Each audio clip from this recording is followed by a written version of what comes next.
Hoy te voy a hablar de uno de los temas que más desconcierto genera entre los trabajadores en relación de dependencia: los ajustes retroactivos del impuesto a las ganancias. En muchos casos, el trabajador revisa su recibo de sueldo y se encuentra con una retención más alta de lo habitual.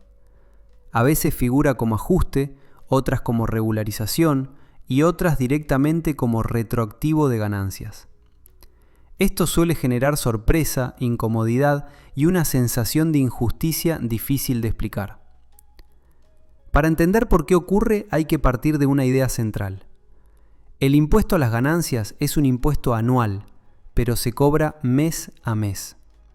Esa diferencia entre la lógica del impuesto y la forma en que se percibe el salario explica gran parte de lo que pasa después.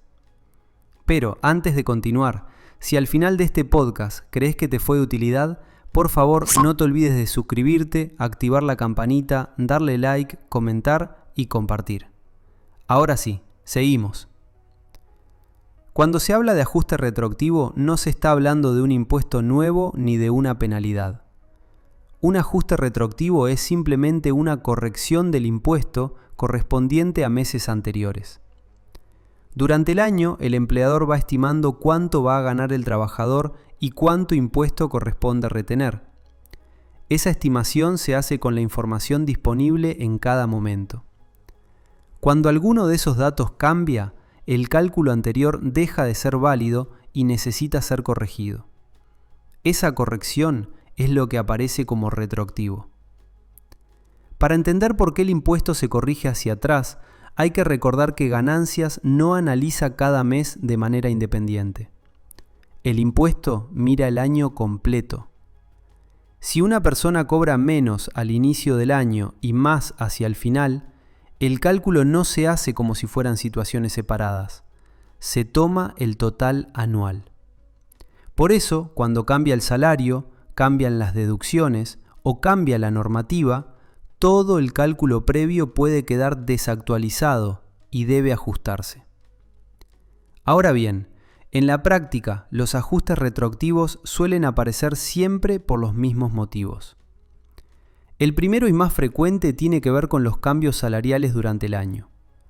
Esto incluye aumentos por paritarias, revisiones salariales, bonos, premios y aguinaldo.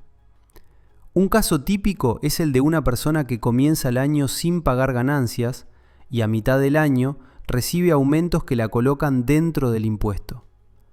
En ese escenario, el empleador no solo empieza a retener desde ese momento, sino que recalcula todo el año completo. Esa diferencia acumulada aparece como ajuste retroactivo. Otro motivo muy habitual está relacionado con los cambios semestrales en los valores del impuesto. Cuando en enero, julio y en la anual se modifican las deducciones personales, el mínimo no imponible, las escalas, el empleador debe recalcular lo que ya se había liquidado. Si el cambio favorece al trabajador, el resultado suele ser una devolución. Si el cambio empeora la situación, aparece una retención adicional. Y también podría aparecer un cambio en las reglas en la forma de cálculo de impuesto, como sucedió en el pasado. Un tercer origen de ajustes retroactivos, y probablemente el más frecuente en términos positivos, tiene que ver con la carga tardía de deducciones en el CIRADIG. Mientras el trabajador no informa deducciones, el empleador calcula el impuesto como si no existieran. Cuando se cargan conceptos como alquiler, hijos, cónyuge, gastos médicos, servicio doméstico, seguros, intereses hipotecarios, donaciones o movilidad escolar, el impuesto anual disminuye. Como durante los meses anteriores se había retenido de más, aparece una devolución retroactiva.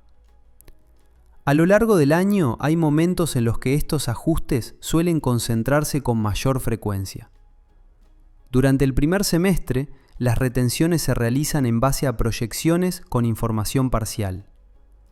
En julio se produce un punto clave, ya que confluyen el ajuste semestral por inflación, las paritarias acumuladas y el aguinaldo. En ese momento suelen aparecer los ajustes retroactivos más visibles. Hacia el final del año influyen los bonos, las gratificaciones, los cierres salariales y las actualizaciones finales del CIRADIG. Finalmente, en marzo del año siguiente, se realiza la liquidación anual definitiva, que cierra formalmente el impuesto del año anterior. No todos los ajustes retroactivos implican un mayor descuento. En algunos casos el retroactivo es negativo, lo que significa que se retuvo de menos y se corrige con una retención adicional. Pero en otros casos el retroactivo es positivo, lo que implica una devolución porque se había retenido de más. Ambos escenarios responden a la misma lógica, la diferencia entre lo que se estimó durante el año y el cálculo anual definitivo. Existen también algunas ideas erróneas muy frecuentes alrededor de este tema.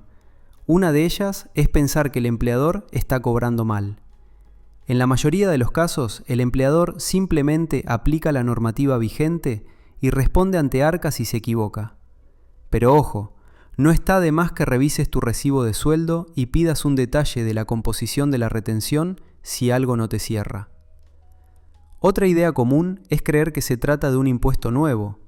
En realidad es el mismo impuesto de siempre, ajustado en el tiempo. El malestar que genera ganancias tiene una explicación bastante clara. El impuesto se calcula con lógica anual, mientras que el trabajador vive el salario mes a mes. Para el impuesto, lo importante es el total del año. Para la persona, lo importante es el recibo de este mes. Esa diferencia explica gran parte de la fricción que genera el impuesto. Para cerrar, una idea clave. Los ajustes retroactivos no aparecen porque alguien se haya equivocado, sino porque cambia la información con la que se calcula el impuesto.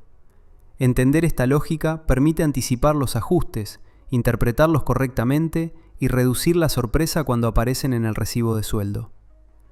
Como te pedí al comienzo, si este contenido te fue de utilidad, por favor no te olvides de suscribirte al canal y activar la campanita para no perderte ninguna noticia.